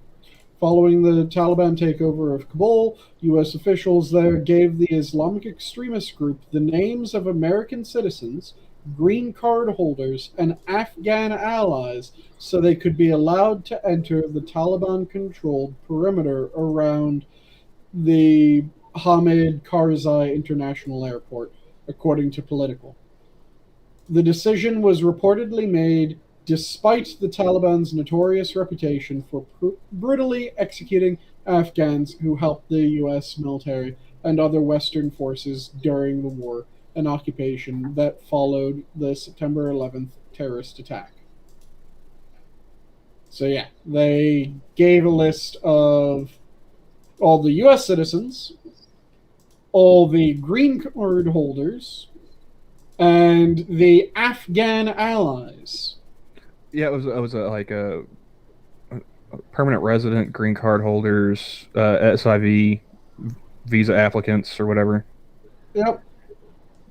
Yeah. And of course, after this list was handed over, it came out that just days after they had apparently released that info, the Taliban started sending death squads door to door to execute suspected Afghan collaborators. You know what's crazy? I was watching a live stream. Was it yesterday? The day before. There's a couple of retired Army guys who are talking to other vets who have just on an ad hoc kind of deal thrown together their own groups to try and get these people safely to the airport and exfilled out of the country. Mm-hmm. And it's like, wow, listening to these guys, it's like, okay, so that's what private citizens are doing collectively to try and get their interpreters and whatnot out of the country. Why can't the American government speak with that much clarity? Well, because listening to like there's like a former lieutenant colonel, there's a this guy, that guy, former Marine, Army dude, they're talking to these guys and just very concise and to the point. Here's the problems we're facing. Here's what we're doing. And they're all doing it on like very little sleep. And yeah, Jen Psaki looks like she doesn't get very good sleep, but that's just her face. So why can't she speak as clearly as these guys about what's going on? The thing is, we could, but we can't with the current administration because, well, they're the current administration. I'm pretty sure I have potatoes in the sack behind me that have a higher average IQ than the administration does.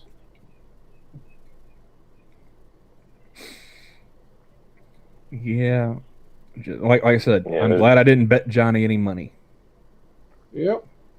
But yeah, they gave over a list that has resulted in people that worked with us getting executed, which I don't know how anyone thought that it would result in anything other than that. Yeah, what were they expecting to happen? Yeah, and the thing is that this made it much harder for the U.S. in the future because who the fuck is going to work with the U.S.? Hey, I got a question. Wasn't it MacArthur that was in charge of the Korean War until Truman asked him to resign or told him to resign? It was MacArthur, wasn't it? Let me quickly double check. I think so. Wasn't he the one that just wanted to like bomb, like nuke the DMZ? Oh yeah, he wanted to continue taking the war to North Korea because we had the DMZ, what parallel is it again? It's the 74th, 75th, one of those two, I think. I don't recall, but I remember hearing like one story is like he wanted to nuke the DMZ so that way any North Korean troops coming over, like you gotta go through a couple miles of radioactive cobalt before you can start firing off shots. But go ahead. 38th. It's the 38th parallel. Yeah.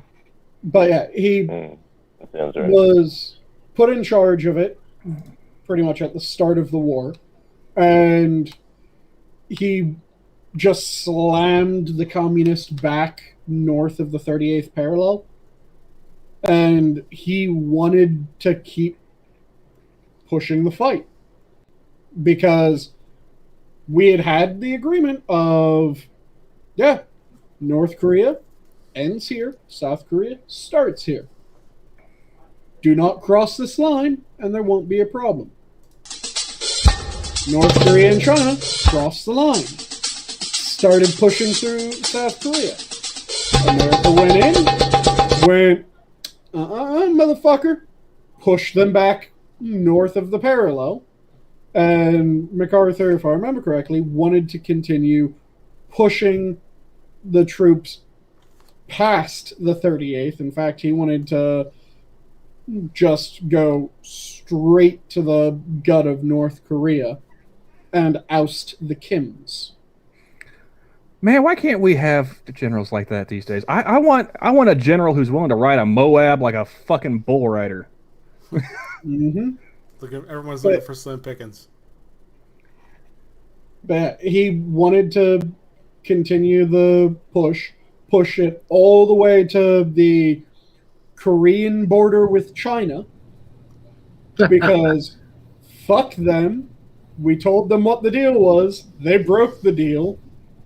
Why the fuck would we leave them alive after they broke the deal? And yeah, he was all for, if it comes to it, goddamn nuke them. We have the nukes. They don't.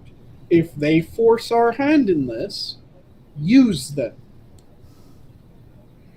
You know, you say push them back to the river, and then you also talk about picking some favorite generals, and I say, yeah, you know, I'm all for it.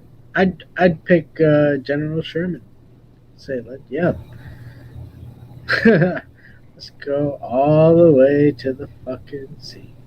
Yeah, and what happened was Truman was wary of war.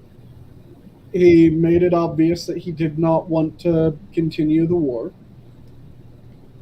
MacArthur apparently released a public letter saying, what the fuck? No.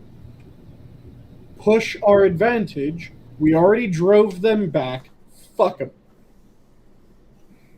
And when that happened, it was the last straw and he was relieved of command.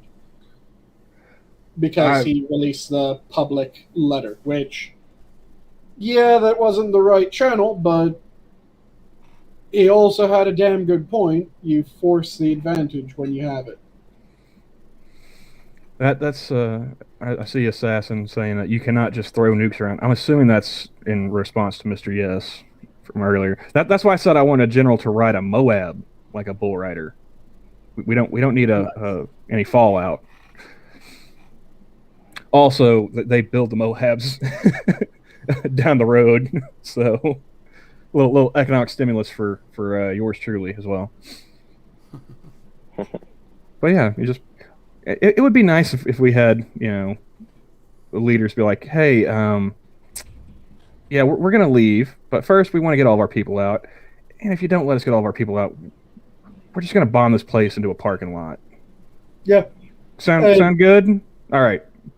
You know, get rid of those checkpoints, let our people come through. I'm still pissed that we effectively let the Soviet Union get nukes. I mean, gave them to them pretty much. You know, yep, exactly. Spies. Well, not just spies, but then information that, yeah, they had spies and, hey, they want this. We had the chance of going, fuck that. But we didn't because the having a 1 cent sale. Roosevelt if you bought one broom, they give you another one for a penny. The lesser Well, Roosevelt use two exactly the give same less brooms. of a shit Well, I about was communists. figuring on giving In one fact, to my he was rather Gloria. fond of Oh, communists. jeez, we'll give them the penny one. Oh, maybe I Remember which misspoke or was something. which. Okay. That's because MacArthur was a fool who believed in his own press and forgot his place. Okay, I hear you. I hear you. Uh, I guess I was just saying, as an outsider, you kind of want somebody with more of that swagger than. But there again, I'm just talking on my ass, so please take anything I say with a big grain of salt. I just making sounds with my face. The biggest problem that I have with MacArthur was the fact that he did it publicly, not the fact that he was so keen on push the fight when we have the advantage, because we, in fairly short order, went from South Korea was almost completely gone, our troops landed, and we pushed them back north of the 38th. Then MacArthur wanted to continue. They wanted to, or the President, Truman, wanted to end it back at the 38th. Truman was pushing his side, MacArthur was pushing his side. MacArthur then went public. That was the part where he fucked up. The fact that he wanted to continue taking the fight, I don't really have a problem with that.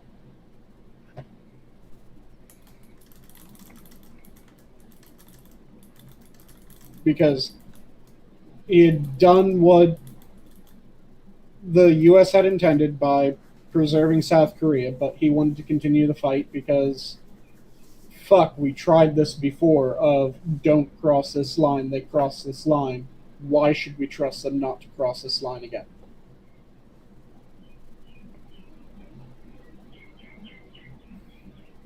And Assassin Which dude was the... Oh, go ahead, Pete. I was just going to ask, which dude, I think it was MacArthur, one of the generals, used to always carry around like a pearl-handled That was Patton. That was Patton. MacArthur had the Patton, corncob right, pipe. Yeah. MacArthur was yeah. actually in Australia for a bit, if I'm not mistaken. Was he? I believe so. Like wasn't it after like the fall of the Philippines? I think he went back to Australia to regroup. I don't know, man, to be honest. Yeah, Assassin, he's also saying, yeah, Patton was the one that carried the ivory gripped revolvers. I remember MacArthur right, because of the pipe. Yeah. MacArthur had the and his corncob hat. pipe. And Assassin, he said, the U.S. military must follow the orders of civilian leadership, no exceptions. I am in total agreement. Oh, I'm not saying that he should have ignored what the president was saying. I'm saying that he was absolutely in the right to make the arguments that he was making of, what the fuck are you doing? We have the advantage. We should push it. That's what you have your command staff there for, to tell you when you're fucking up. As a president, you don't know war like your generals and like your military knows war. Yeah. The entire reason that Truman didn't want to continue the war was war fatigue on his end, because we had just gotten out of World War II when Korea started up. We were less than, like, let's see, it was 53, I think, was Korea. Let me quickly double check the dates. Was it like 50 to 53 or something like that? Like Korea only lasted like 3 years, 50. and Yep, it was. And MASH lasted like 7 or something like that. Yep. And it was 50 that it started. And yes, it was 53 that it had its de facto end.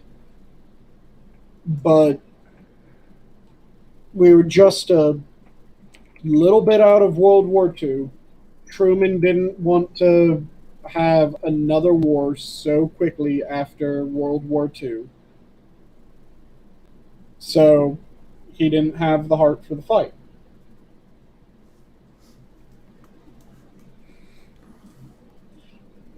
The Russians were making noises that they were going to join that fight long before that point. I mean, weren't they already providing like The Chinese fighter were pilots and everything? The Chinese were directly involved. The Soviets were saying that they were going to get involved.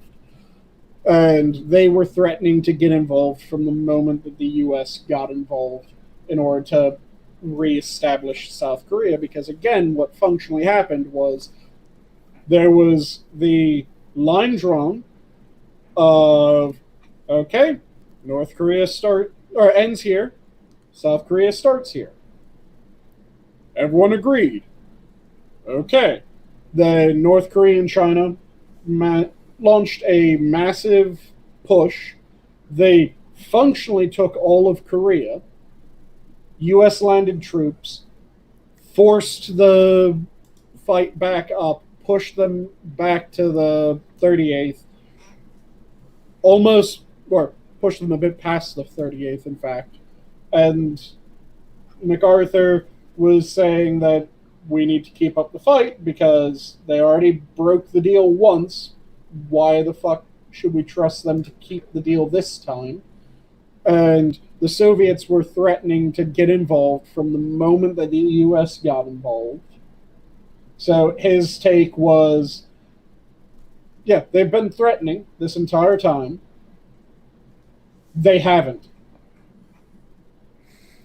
And I would rather have Korea be just Korea under the South Korean government than have North Korea, China, and Russia.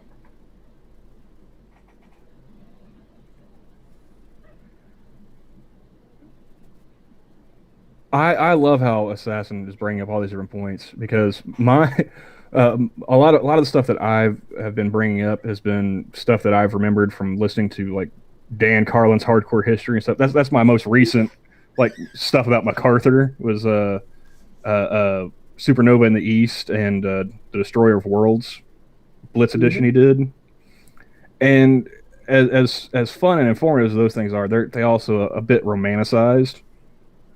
So I'm willing to admit that as a civilian, just a fan of history, I'm not going to be up to speed on a lot of stuff. And I like the fact that Assassins bring up all this stuff because as a guy who was in the Army, he's probably talked about this stuff with other people he was in the Army with, or maybe learned about different doctrines and stuff that might have gone into play. And Assassin, the 2021 hindsight would actually lend more power to Truman's position than it would to MacArthur's position.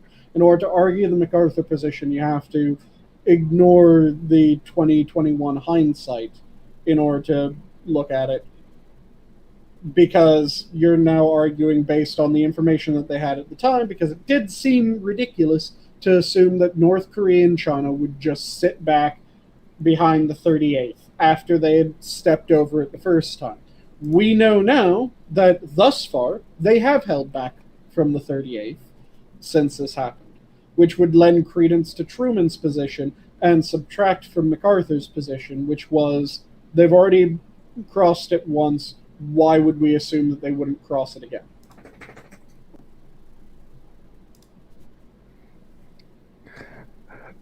See, I love this juxtaposition. We've got Assassin, with a soldier's perspective, throwing this stuff out there, and then we've got Mr. Yes just talking about Patton. Oh, Patton was a complete badass. There's no denying Patton was a badass. He was also a complete son of a bitch, but he was a badass son of a bitch. I will say that Patton definitely had a better movie. And yes, I freely admit that, Assassin, that we did not know whether the Soviets were saber-rattling or not. Both sides were making a gamble. Both sides had a massive amount placed on their gamble. Because if Truman had been wrong and MacArthur had been 100% right, it would have also led to World War III. If Truman had been 100% right, which we don't know if he was 100% right, all we know is that he wasn't 100% wrong, it could have potentially led to World War III. If each of them was a mix of right and wrong, it could be that we could have pushed further and had it pay off just as well as it has, potentially better. It could be that this was as far as we should go and it might have gone worse, but we don't have the ability to know the what-ifs. And the Soviets started nuclear weapon testing in 49, Mr. Yes. And I know jack shit about any of this. Well, that's why I've been muted. Yeah. Over my head. I used to watch a lot of documentaries on World War II, but the Korean War and the Vietnam War, I'm not really very learned when it comes to that shit. Or even the Cold War, for that matter. I was raised on very odd stories for young children because my bedtime stories were excerpts from war memoirs, mythology, Arthurian legend, and trying to think what the... Oh, Asterix and Obelix. Those were effectively my bedtime stories.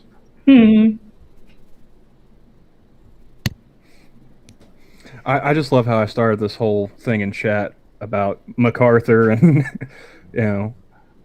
Truman and Patton and all this stuff, just because I just wish we had leaders that had balls today, like we did back then, and some swagger. Cannibalistic Wizard, you do not want to get me started on the virtues of the Green Valley Boys and Ethan Allen. He said that I was raised on stories of the Revolutionary War. So Ethan Allen and the Green Valley Boys, or I think it was Green Valley. It was either Green Valley or Green Mountain. I always mix that up. But yeah, they took Fort Ticonderoga without bloodshed effectively, and with one English commander getting bitch slapped. Yeah, they went after it in the very early hours. Ethan Allen was an absolute goddamn giant of a man at the time. Man's got some comfy sofas and a strong pimp hand. You gotta respect that. Yeah, he was something like 6'4" plus at a time when the vast majority of men were south of 5'10". He came upon the fort early hours of the night, took him by surprise. A sentry was smacked to the ground. He called out the commander. The commander was brought out, not even fully dressed. Ethan Allen bitch slapped him to the ground and demanded his surrender. What was the average height back in Revolutionary times? Because what was it, like the average man in America is like 5'9" now? Yep, average. I mean, it was even smaller in like the Civil War times. I gotta imagine it was smaller than that. Let me check. Average.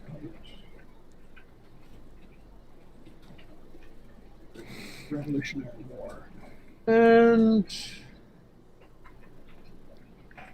the average height during the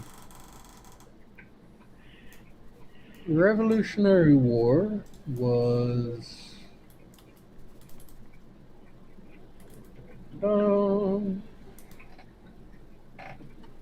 And while you're looking that up, Assassin says the purges of the U.S. military began under Clinton, increased under W, and went bath salts level Politburo under Obama.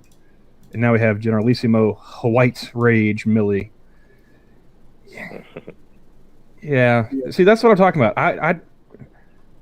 I kind of would rather have MacArthur. I realize we've already talked this one into the ground about how he was wrong. Well, how he was making a gamble. He wasn't necessarily wrong. Like I said, we don't have the other end to see if he was in fact wrong. We know that Truman wasn't entirely wrong. He wasn't entirely right either. We don't know to what degree MacArthur was right or wrong. We just know that we ended up going with Truman's preferred rather than MacArthur's preferred. So there's a number of estimates for the average height during the 18th century. The lowest one is that men had an average height of 5 foot 5.75 inches. 5'5"? 5'5", almost 5'6". But some Yeah, people I would have been a giant back then. God. Yeah, some people say that is a bit of a low estimate, and that more likely than not, it was probably in the range of 5'7", 5'8". But that's still shorter than the current average of, I think it's 5'9.5". Yeah, one of my dad's coworkers. I remember having this argument with him because I was making fun of Tom Cruise being short, and apparently this guy was the same height as Tom Cruise. 5'9". He's like, "Nah, man, 5'9". That's not short. That's average height. Mm-hmm. Had to go look it up. It's like came back. It's like, you're right. You are average. Congratulations. Yeah, and the thing is that really you have to break it up into different groups in order to figure out the average height for your group, whether you are above or below, because we have certain groups that are known for being extraordinarily short and other groups that are known for being extraordinarily tall. Like if you're talking about an American of Scandinavian heritage, then you're looking more in the range of 5'11", 6 foot. Isn't it like the Netherlands, like the Dutch? I think they're the ones that have like the tallest average for men is like 6 foot. So, or at least it was last time I saw the statistics.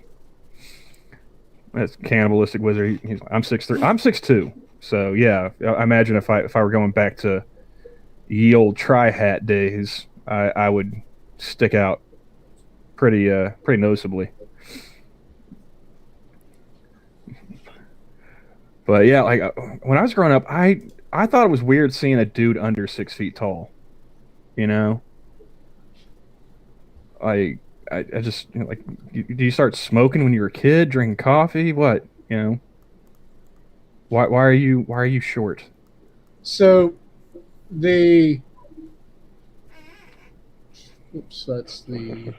not the tallest, but there we go. That's the tallest. I mean, I actually used to be like the short guy in my group of friends in college. Like I used to hang out with the dudes on the basketball team. So there was like one dude that's like 6'8", another 6'10". Mm-hmm. Me, I'm sitting here 6'2", just like, so this is what it's like, huh? You're an inch taller than I am. the height, or the area where the tallest men currently come from, is the Dinaric Alps at 6 foot 1 inch average height. And where is this located?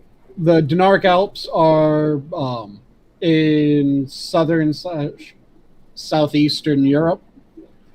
They're separating the Balkans from the Adriatic Sea. Okay. So they stretch from Italy to Slovenia, Croatia, Bosnia, Herzegovina, Serbia, Montenegro, all those.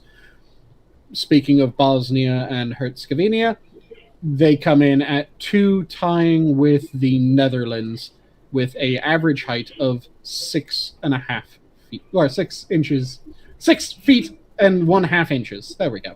That's the proper formation of those words. And then, yeah, the U.S., let me quickly double check since I have this pulled up anyways, is currently at 5 foot 9.5 inches. I just remember, like, when I was in Spanish class in college, talking to, doing like a pen pal kind of thing with people from different countries in like Latin America. And I thought it was hilarious, like talking to a Colombian dude, find out like the average Colombian man is 5'6". I was like, that's how tall our women are, dude. It's like, what's going on down there? Yeah, a good chunk of that is dietary issues. Oh yeah, definitely. Like, there's been a fair bit of research into the change in height when it comes to Chinese men and women. And China has become the fastest growing nation when it comes to their height in the past decade. Because they went from an average height of, I want to say it was the low ends of 5 foot, high ends of 4 foot, to now they're in the range of like 5 foot, is it 7? 5? Oh no, they're 5'9" as well currently. Well, I mean, in the big city areas. They used to just get like the 1 bowl of rice a day, and now they can eat dogs and bats and all other critters. So I imagine that extra protein probably helped. They became one of the fastest growing nations in terms of height.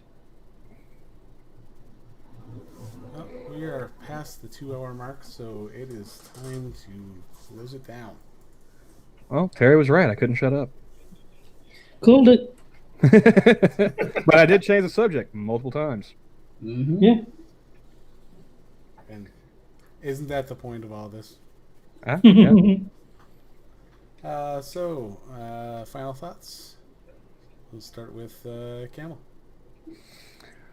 Well, if you guys have been here since the start of the stream, you've heard us talk about a whole myriad of subjects, from video games to adult diapers. We've talked about Afghanistan and neo-Nazis, and whether or not MacArthur was right, wrong, or otherwise.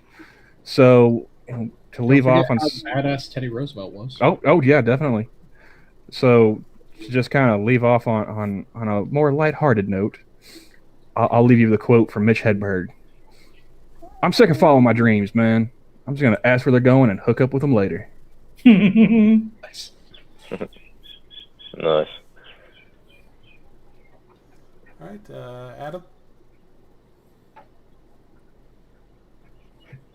Who's Well said. Who's muted? We'll just leave it as some things are better left unsaid. Nice. Oh, How about you? I heard it. There he is. Oh, yeah. Adam's there. So, yeah. Mustard.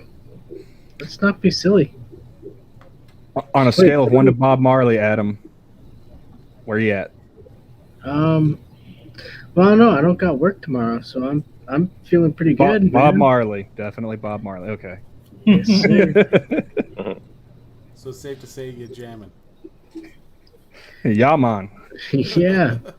I don't have to fix Feeling all the irie. fucking printers tomorrow. All right, Pete. Yeah, it was good to talk to you all. Actually, I'm going to be on R8's stream in a couple of days, Nice. doing that one of his interviews. Mhm. So yeah, look out for that if you're interested. Otherwise, yeah, that's pretty much it, man. Yeah, that's what 4 p.m. Central Time, 5 p.m. Eastern, Sunday. Well, I mean, it'd be Monday for you, wouldn't it? But Sunday Yeah, for it's us like Americans. 3 Mountain. 7 a.m. Monday morning. So whatever that works out to, and wherever you're at. Damn. All right. Sanguine. Since I already did the man in the arena, I might as well double down on reciting things that I remember. So, out of the night that covers me, black as a pit from pool to pool, I thank whatever gods may be for my unconquerable soul. In the fell clutch of circumstance, I have not winced nor cried aloud. Under the bludgeonings of chance, my head is bloodied but unbowed. Beyond this place of wrath and tears looms but the horror of the shade, and yet the menace of the years finds me and shall find me unafraid. It matters not how straight the gate, how charged with punishments the scroll. I am the master of my fate. I am the captain of my soul. Well said. And Terry. Okay, I'll just go with a quote. I don't know who said it, but I always liked it. If you've always wanted to be rich and famous, try just being rich and see if that doesn't do it for you. Nice. And then we'll go with a MacArthur quote. Let's see. A general is just as good or bad as the troops under his command make him. Very nice. And Short and sweet. the zoo is closed. Have a good night, all. See you guys. See you guys. Peace No out. refunds. Bye, everybody. And this time I remember where the button is.